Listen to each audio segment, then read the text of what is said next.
Hello, and welcome back to another video. And first of all, I just want to say thank you. I never thought I'd be able to hit 150 subscribers. I didn't even think I'd be able to hit 100 in the first place. But I did, and originally, I didn't really know what to do, to celebrate this milestone, because again, I didn't think I'd actually be able to get here.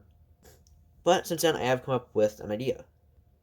So to celebrate 150 subscribers, we'll be launching a new series called Review. So not review, it's review. So basically, my old reviews suck. They really suck. Not that my new ones are good either, but they're just that little bit better. So, I'm going to be, for episode 1, we're going to be taking a look at this. So basically, what the series will be is kind of redoing those old reviews. So, if you want to see my opinions on the figure, or model kit in this case, you don't have to watch that original review. So for the first episode of this new series, we're going to be taking a look at the first ever review I did on this channel, which is the high grade Gym ground type from MS-08. So I've had this kit for a while, and here it is. So in terms of modifications I've done, there has been some panel lining, although here's a tip: if you don't intend on top coating your kits, do not use gray panel lining marker or brown panel lining marker for that matter. This thing was, fully panel lined with the gray, and then on the orange parts here I used black. And see the black panel lining marker, that's stuck, but the gray, you can see it has all faded. Only like remnants are on the skirt armor here and here. I guess a bit on the arms, and that's basically it. So it's essentially been reverted back to a straight build. And as a straight build, this looks really good. It's a very accurate and faithful representation of the original ground type Gym, which is one of my favorite designs of all time. Most of the MS-08 3 designs are. This one is very nice. So you can see there is actually a good amount of detail in here for just being a high grade revive. You get very nice amount of detail that, would look nice if you brought it with panel liner, but, that didn't turn out that well. As for colors, we get this kind of like creamy white as the base color for, most of the suit. We get some gray for the joints and almost inner frame at this point, because this has kind of an inner frame in the arms. And then this nice kind of like orange for, the feet, chest, and then finally we get some nice clear green for the visor. But the color accuracy still isn't perfect. Like, yes, we do get these nice little bits popping out on the knees, and little like verniers on the backpack and everything, but the stickers in here aren't the greatest. So first of all, I think you've already noticed it, the little kind of triangle thing, it's like this on like every MS-08 kit because they're either high grades or really old master grades. So that is a sticker, along with these ones on the side, which are tiny. Like, look at those. I'm surprised they haven't like fallen off yet and gotten lost, because those are very small stickers. But it still isn't too bad. I get, like, they can't color separate those bits. But the other stickers here are these. Yeah, so this entire torso bit is all just cast in that orange plastic, and of course you get the gray for the vents. But that white, that's a big wraparound sticker, and it's really hard to apply, and it does not look the greatest. You can see there's like some folds and stuff. Thankfully, though, it's a pretty good quality sticker because it hasn't fallen off, but still doesn't look that great. And as for other stickers, we get nice metallic green for the head, the front and back, and then there are some for the weapons, and we also get some clear marking decals, so you can number your unit on like the shoulder, and what I did, which is on the shield, and you get numbers for like basically every unit. I decided to go with 07 because in the show, the 7th MS team is where we actually saw these guys. We'll look at the shield later. Yeah, so, like the base kit right here, it has some very nice proportions. It's relatively solid too. Again, I've had this for a long time, and yes, the joints have loosened up a little bit, but it's still like a relatively solid feeling high grade. As for accessories, I was just talking about, so I guess we'll start off with it. The shield. You can see I have used number decals here. They look very nice, and it's cool to get that with the high grade. And the shield itself is like that basic Emissary Wade style shield. On the back, we actually have the nice gray. And we have this little bit here. This moves around, as well as this section here. So you can kind of prop it up. Although that is somewhat useless for this, because that is mainly for the gimmick with the big cannon. But that's only with the ground gun, and this doesn't include that. So a gimmick is kind of useless here, but it's still nice to have. And then to attach this, there is a little slot on the arm. Let's put that in. And there we go. So it's a pretty nice looking shield. And then you can kind of extend it. Damn it, with that hinge I was showing earlier. But the connection isn't the most solid in there. So I recommend folding it like that, then attaching it. And then it can be a kind of melee weapon. Although I don't like how far that sticks out. So I tend to just have it in there normally. And then use it as a melee weapon like that. Next up, we have probably the most iconic weapon of these Emissary Wade Federation suits, the machine gun. So this is, once again, very nicely detailed. Like, this especially is just really detailed. You can see it's also color separated pretty well, because we actually get magazine here, and it is a separate part you can remove, which is always nice. And it is the same as these ones on the side skirts, which, unlike the EZ8, you can actually remove and put on the gun. So it's pretty cool. You have some extra armaments. You can say even color separated, or not color separated, but molded in little holes in the muzzle of the gun. As for moving parts, the handle here can swing out, so you can hold it two-handed like this. And then this bit here can fold back as a kind of like stock. And it's also cool, molded in this little nub, so you can also use that for aiming. Another thing I really like about this weapon, it actually fits into the hand just like that. I really don't like it when you have to like disassemble the hands just to give it a weapon. So I like that, just easily slides in, and it's pretty easy to pose it with. And it's the same with this handle here, and because of the amazing articulation with this kit, it isn't too tricky to get it in there. Of course, it is still a bit hard, like it usually is with two-handed weapons, but you can easily just slide that in and get it into a pose. Our next accessory is a single alternate hand that is just open palm like this. These are always very nice to get, although I never really like it when it's only one, but it is cool we get it in the first place. And this easily pops in. Let that hand, put that in, and once again, very good for posing. Yeah. Next we have the beam sabers. So you may be wondering, if you don't know this design, you may be wondering, where are the beam saber hilts stored? Because usually with the gun design, they're on the backpack, but not here. No, they're stored in the legs, and they actually somewhat reproduce the mechanism. So you can just you pull that off, and then we get our little beam saber hilt in here. Now in the series, of course, this would like open up, but of course, you can't do like a mechanism like that on something this small, so you kind of just rip it off. But it's cool, you can like slightly open it like this, just with that friction holding it in, to pose it like he's grabbing for it. And then, of course, we get two of these, because two legs, and it just goes into the hand. Thankfully, we do get some effect parts included. And then you can just pose him using his little beam saber, which is pretty cool. And these are, of course, the like longer style beam saber, unlike the EZ8. And that's it for the accessories that this and the Ground Gundam share in common. Well, now we're going to get on to the stuff that is exclusive for this kit.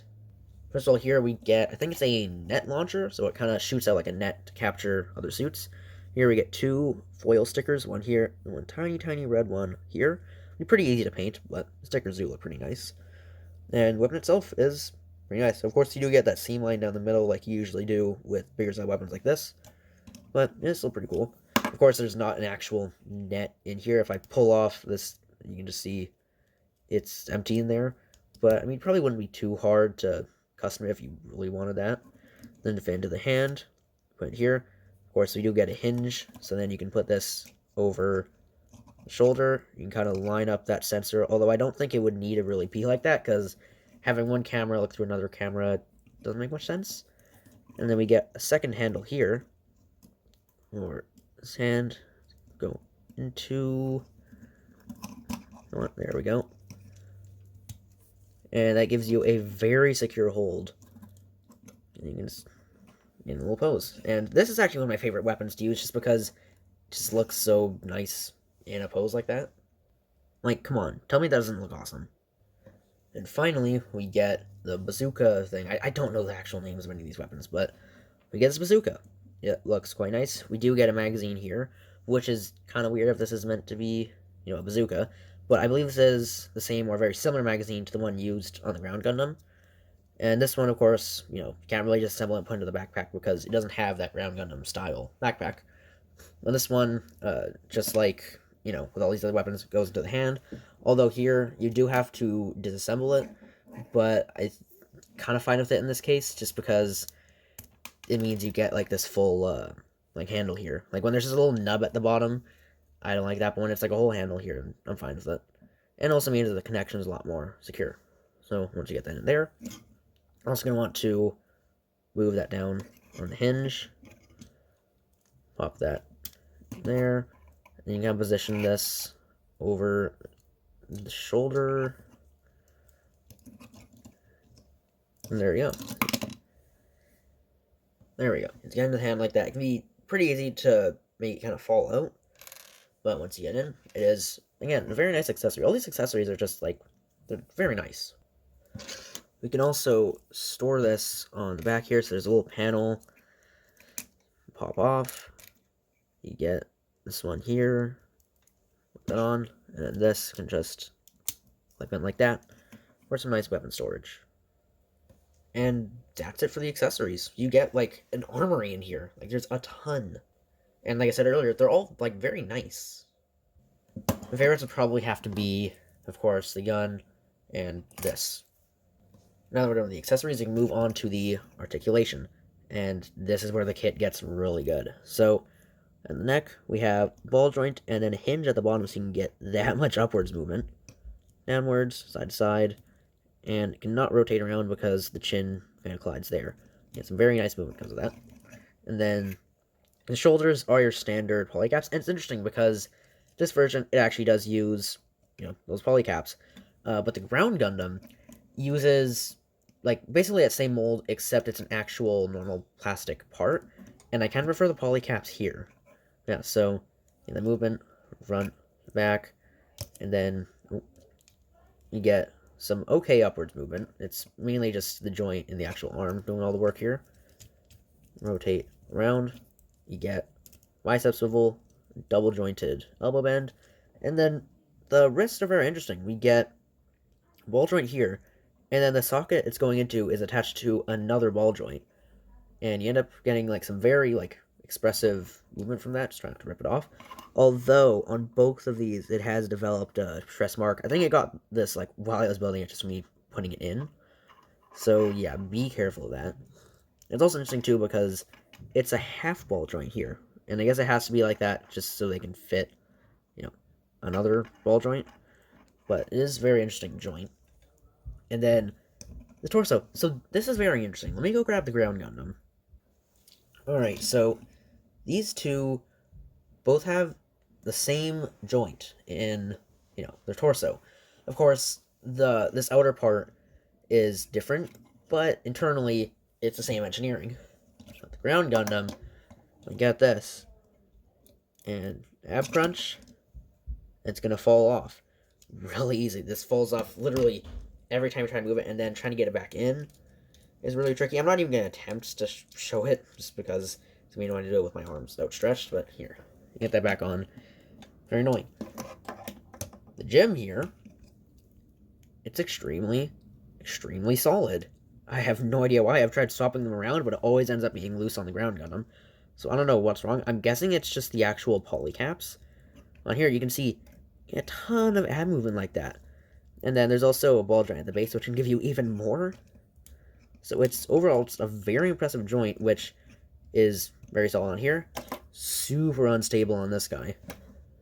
That's actually one of the reasons I think this is superior to Ground Gundam. And as for waist movement, you get that much. The front skirts are molded together but can be separated. Hip movement to the front, very good. And you do have that kind of swing mechanism down here, so you can get even more. It's surprisingly agile for like a very clunky suit in the anime. And then, of course, showed it earlier, but these are removable magazines. Rear skirting armor is just paralyzed. As for the splits, you get that much. Thigh rotation, double jointed knee bend, which gives you a lot of movement. Like that is like the definition of like a perfect knee bend. Although this has loosened up a tiny bit on mine, so just be careful of that. And then the ankles are the usual ball joint hinge combo, so you can get, whoa, that to the front, that to the back, and then suddenly the actual tilt is pretty disappointing here, and you'd want it to be good because this is a ground type suit. But I mean, it's still pretty decent with the forwards back movement, and you also get a toe bend, and there's some nice pistons built in there. And then, of course, you can move this armor flap too. So, like I just said earlier, this is a surprisingly agile mobile suit. And it also manages to still be pretty structurally solid, unless you're getting the ground Gundam.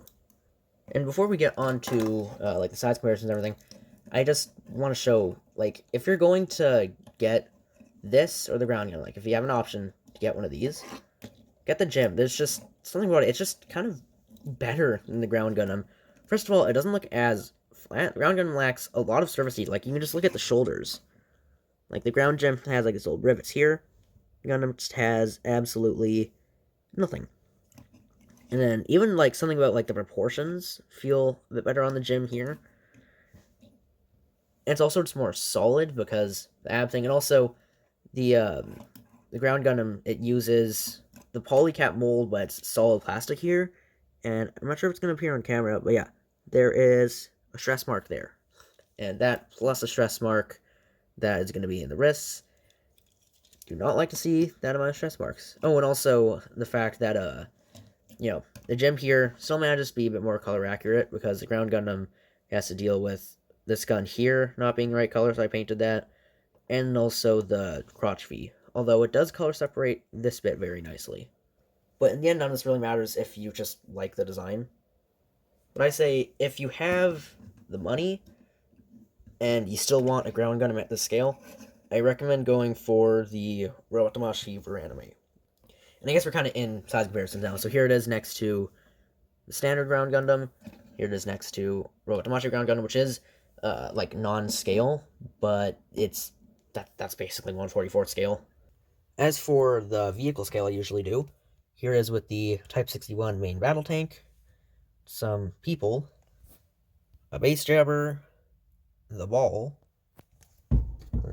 right here, one of the Wappas, you can recreate that art of them shooting at its head, the Loto, and just some other suits. So we have the Vanilla Gym here, Ekowas Jegan, the Messer, and something new to the vehicle scale size comparison family, 3D printed Saberfish that I designed myself.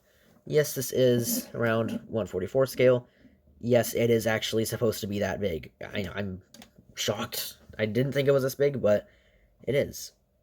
And as for size next to a real-world plane, here is F-15 Raptor. Or, sorry, F-15 Eagle. I don't know why I thought it was a Raptor. Yeah, F-15 Eagle. And as for just some random, you know, like, not to scale this at all size comparisons, here's an Alien, a Predator, and Pablo. So this is standard 18 meters, so yeah, it is standard size of Federation mobile suit. So that's it for my review of the high-grade Gym ground type. An amazing high grade of an already amazing design, and somehow the superior kit to the ground Gundam. I'm not sure if I'll end up doing any more of the review series. I could just use it as a way to, like, you know, do milestone videos, and I just don't have any ideas. But yeah, we'll see, I guess. Yes, if you liked the video, give it a thumbs up. If you didn't, then no. Thank you for 150 subscribers. Bye.